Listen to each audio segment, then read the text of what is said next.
Hello, my name is Jared Vicory, and I'm going to be talking about statistical shape analysis of the tricuspid valve and hypoplastic left heart syndrome. This project is a collaboration between Kitware, Children's Hospital of Philadelphia, and Queen's University. Hypoplastic left heart syndrome is a congenital heart disease characterized by incomplete development of the left heart. Children with this disease undergo surgical repair, which results in the tricuspid valve becoming the only functional atrioventricular valve. This means that any problems that arise in the tricuspid valve, such as regurgitation, can lead to heart failure or death. 3D echocardiography is used to evaluate tricuspid valve structure, but how to best relate that structure to function of the valve is still an open question. Previous work has functioned on computing global metrics on the tricuspid valve, such as annular diameter or area, bending angle, or anterior papillary muscle angle, and trying to relate those to function. But we instead propose to use statistical shape modeling to better understand this relationship. On the right, you can see an example of a couple of different statistical shape analysis techniques that we can use, such as principal component analysis, which lets you examine the variation in a population of objects, or distance-weighted discrimination, which can let you classify between two or more groups of objects.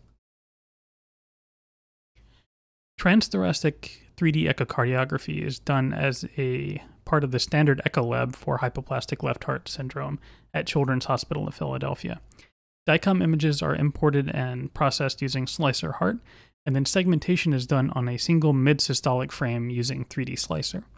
This results in segmentations such as those seen on the bottom right, with separate segments for the anterior, posterior, and septal leaflets.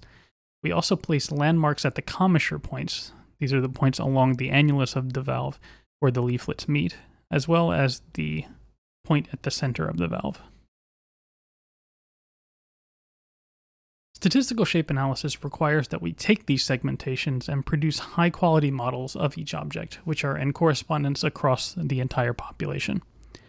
Since we're using boundary meshes, correspondence means that all of these surfaces need to have the same number of points, and corresponding anatomical locations need to map to corresponding indices on the meshes.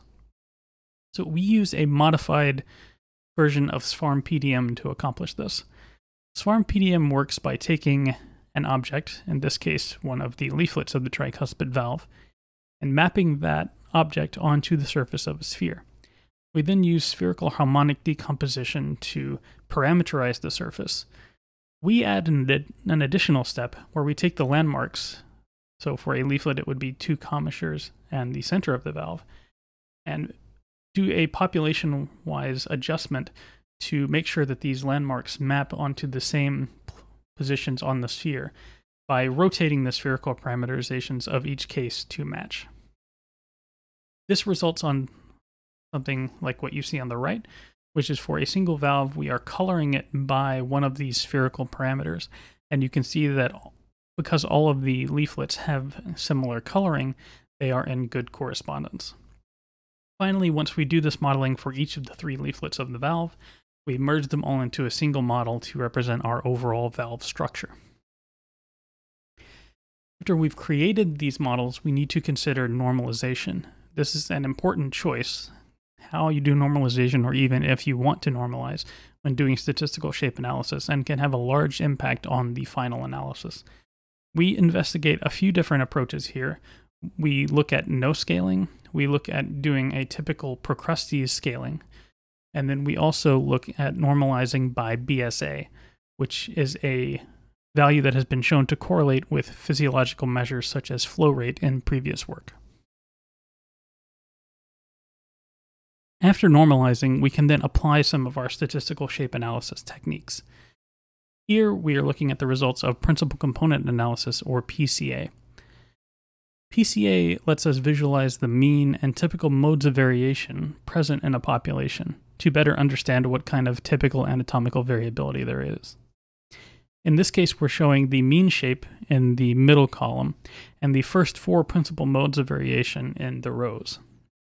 As you can see, the first mode in the top row is mostly showing a global scaling of the entire valve, while each of the next three rows shows mostly scaling of individual leaflets, first septal, then anterior, and then posterior. This shows that even after normalizing, which we have done in this case by BSA, we're still showing a large effect of valve size on the results.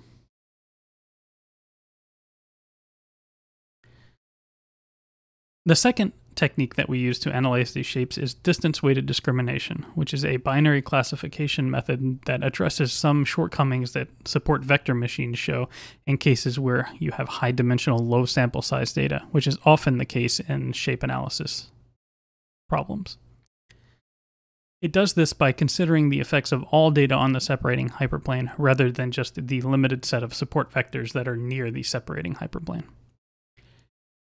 So in this case, we use DWD to try to classify between two different groups of tricuspid valves based on regurgitation severity, either trivial or mild, or moderate and severe.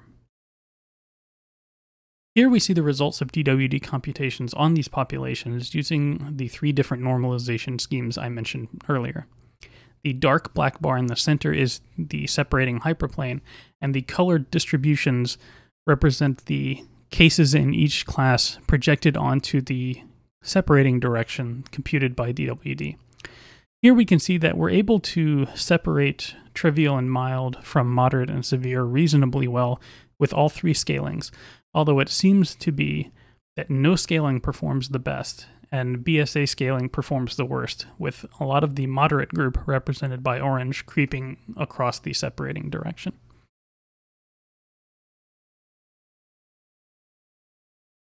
DWD can also be a powerful visualization tool when used to visualize the differences between the two classes of objects that you're classifying. Here we are projecting samples onto the separation direction and then moving along that direction from far on the mild side through the middle toward the severe side. And as we can see, in this case it correlates very well with structure of the tricuspid valve. In particular, as we go from mild to severe severity, we see a dramatic increase in the amount of valve below. In conclusion, statistical shape modeling and PCA and DWD in specific can be useful tools to examine the differences between valves with different amounts of regurgitation and to explore the changes in the population. In this case, the PCA results are not very revealing due to the natural normal variability in this population, and we suspect because of our normalization strategy. DWD, on the other hand, is able to show clear linkages between geometry and function. In future work, we plan to further explore the relationship between the shape measures that we've talked about here, along with the traditional metrics that I mentioned earlier, as well as investigate the effects of different normalization approaches on PCA and DWD results to see if we can find the best approach. Thank you.